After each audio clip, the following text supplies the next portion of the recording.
Deep in a lush, green forest surrounded by scattered leaves, there lived a clever fox named Leo. One day, Leo noticed that some of his favorite forest snacks were missing from their usual spots. The berries from the berry bush and the nuts from the great oak tree had vanished. Who could be taking them? Leo thought, his bushy tail twitching with worry. He decided to ask his friends, Emma the owl and Max the deer, if they knew anything, but they had been busy playing all morning and hadn't noticed anything. Bella the squirrel, however, might have been able to help. So Leo went to her tree to ask if she'd seen anything. Bella was always collecting nuts, and she knew the forest like the back of her tiny paws. I haven't seen anything, Bella said, shaking her head, but tracks tell the tale. If something has been here, tracks will remain. Let's go see what we can find.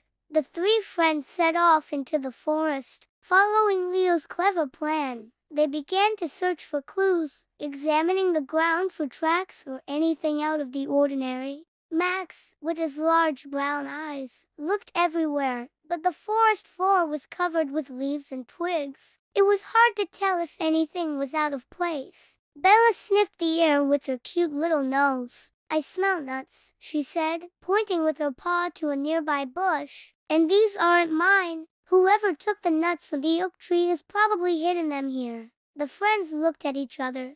They had found a clue, but how could they get to the bottom of this nut-stealing mystery? Suddenly, Leo had an idea. He dashed up the nearest tree and perched on a branch. I'll keep watch from up here, he called down to his friends. You two look for more tracks around the forest. So Max and Bella set off again, following any sign that might lead them to the thief. Meanwhile, Leo scanned the forest from his leafy lookout. An hour passed, then another. Just when the friends were about to give up, Bella let out a happy squeal. I found something, she cried, scampering up the tree where Leo was perched. What is it, Bella? Leo asked, his heart pounding with excitement. Look here, she said, pointing with her paw. There's a track that leads away from the forest, over the bridge and into the tall grass. Leo and Max looked at each other. Whoever had taken the nuts had only done so to hide them.